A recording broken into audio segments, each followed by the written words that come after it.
এ পর্যায়ে আমরা আমাদের সাথে অনলাইনে যুক্ত হয়েছেন ময়মনসিংহ দক্ষিণ জেলা বিএনপি সদস্য সচিব রকুনুজ্জামান সরকার। রোকন, আমরা তার সাথে কথা বলবো। রকুনুজ্জামান, রোকন, আপনাকে স্বাগত Madhumati bank road to parliament অনুষ্ঠানে। রকুনুজ্জামান সরকার, আপনার অডিওটা আমরা পাচ্ছেন, একটু আনমিউট করতে হবে, তাহলে হয়তো বা আমরা এবং দর্শকরা আপনাকে শুনতে পাবে। জি, আপনাকে ধন্যবাদ। আপনার মাধ্যমে যারা শুনছেন সকলকে ধন্যবাদ। নিশ্চয়ই আপনার কাছে প্রথমে যে প্রশ্নটি রাখতে চাই, আসলে ফেব্রুয়ারিকে সামনে রেখে যদি নির্বাচনটা হয়, সেক্ষেত্রে দিন যত এগিয়ে আসছে নির্বাচনী উত্তেজনা পারত তত ঊর্ধ্বমুখী।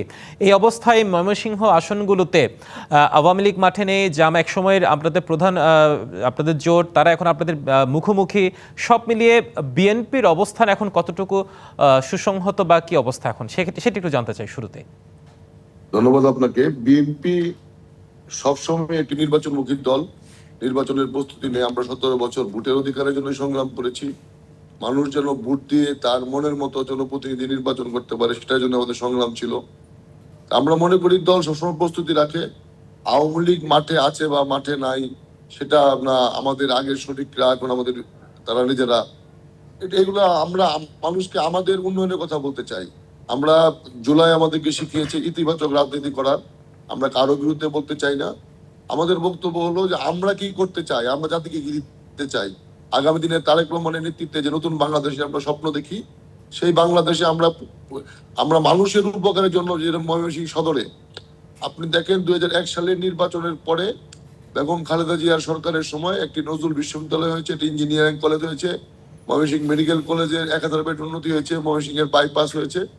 এরপরে আর ময়মনসিংহ দৃশ্যমান কোনো উন্নয়ন হয় নাই। কাজে আমরা একটা অভিজ্ঞ রাজনৈতিক দল। আমরা মনে করি আমরা সবসময় নির্বাচনের প্রস্তুত রাখি। আমরা তারেক রহমানের নেতৃত্বে ঐক্যবদ্ধভাবে নির্বাচন করি। নিশ্চয়ই আমরাও চাই নির্বাচনে মুখী দল হিসেবে আপনারা ঐক্যবদ্ধভাবে নির্বাচন করেন, নিশ্চয়ই আমরা সেটা চাই। কিন্তু নির্বাচন যতই সামনে আসছে আমরা দেখছি পরস্পর বিরোধী মত, গণভোট ইস্যুতে নানান বাদানুবাদ, এবং সে সাথে সার্বিক মাঠের পরিস্থিতি নিয়ে যদি বলি, গতকাল জামায়াতের আমির যে কথা বলেছেন নিশ্চয়ই সেটা আপনি শুনেছেন।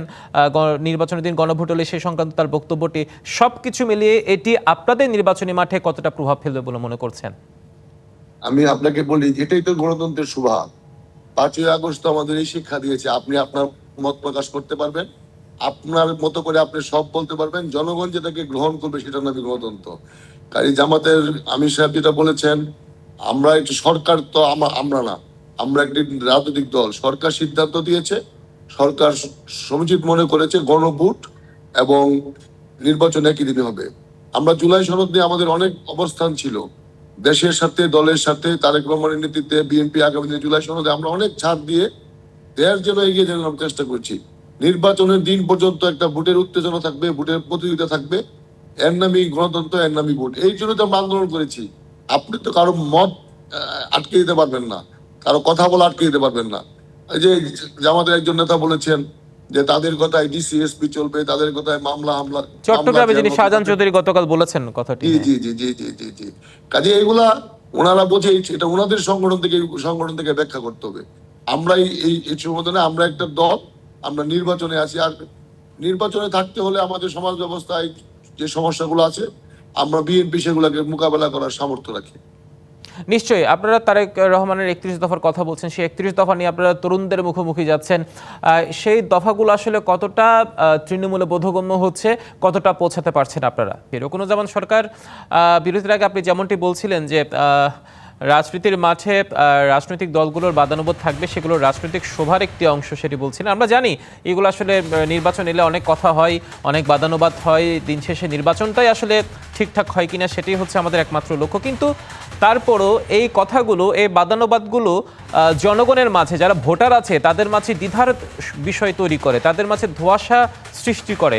সেই জায়গায় আসলে আপনারা কতটা তাদের কাছে পৌঁছাতে পারেন?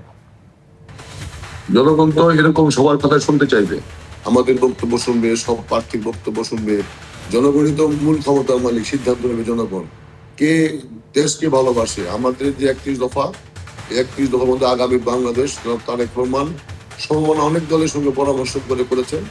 আমরা মনে এগুলো নিয়ে আমরা জনগণের দোরগোড়ায় যাচ্ছি, গ্রামে গ্রামে মহল্লায় যাচ্ছি, এবং সবাই সবার প্রচার করবে, সবাই কি করতে চায়, আগামী বাংলাদেশ কেউ করতে চায়।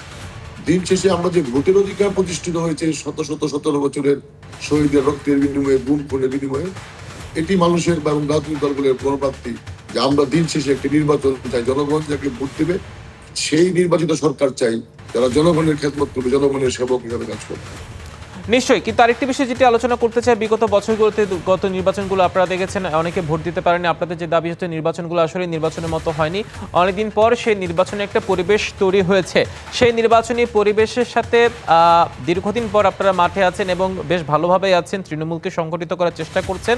সেই নিরিখে আপনারা আসলে কতটা আত্মবিশ্বাসী যে আগামী যে ময়মনসিংহের যে আসনগুলো আছে অতীতের মতো সেগুলো আপনাদের ঝুলিতে আসবে বলে মনে করছেন?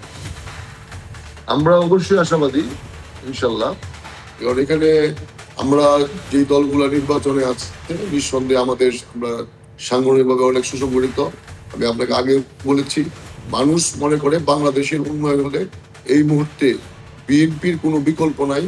জনাব তারেক রহমান যে উন্নয়নের কথাগুলো মানুষকে শোনাচ্ছে, আগামী বাংলাদেশ, বৈশ্বিক বাংলাদেশ শোনাচ্ছে, আমরা আশাবাদী তরুণ প্রজন্ম যারা মূল স্টেক হোল্ডার আমরা মনে করি, তরুণ প্রজন্মকে আমরা এই আশ্বস্ত আনতে পারছি, ভবিষ্যৎ নেতা জনাব তারেক রহমান বাংলাদেশকে নেতৃত্ব দিলে এই বাংলাদেশ বহুদূর এগিয়ে যাবে, যে বাংলাদেশটা আমাদের স্বপ্নের বাংলাদেশ হবে। আমরা আর কোনো হানাহানি বৈষম্যের বাংলাদেশ চাই না। আমরা সকলেই মিলে এমন একটি দেশ গড়তে চাই, আপনি আপনার কথা বলতে পারবেন, আমি আমার কথা বলতে পারবো, সকলের মতামতের ভিত্তিতে, অধিক সংখ্যক লোকের মতামতের ভিত্তিতে যেটি প্রতিষ্ঠিত হবে সেটার নামে হবে গণতন্ত্র, সেটা হবে ভোটের সরকার। নিশ্চয়ই, সে প্রত্যাশা আমরাও রাখতে চাই। রুকনুজ্জামান সরকার, রুকন, আপনাকে অসংখ্য ধন্যবাদ মধুমতি ব্যাংক রোড টু পার্লামেন্টে এসে আজকে আমাদেরকে সময় দেওয়ার জন্য। আপনাকে ধন্যবাদ, আপনাদের ডিবিসি সকলকে আমাদের ময়মনসিংহ সদরবাসীর পক্ষ থেকে কৃতজ্ঞতা।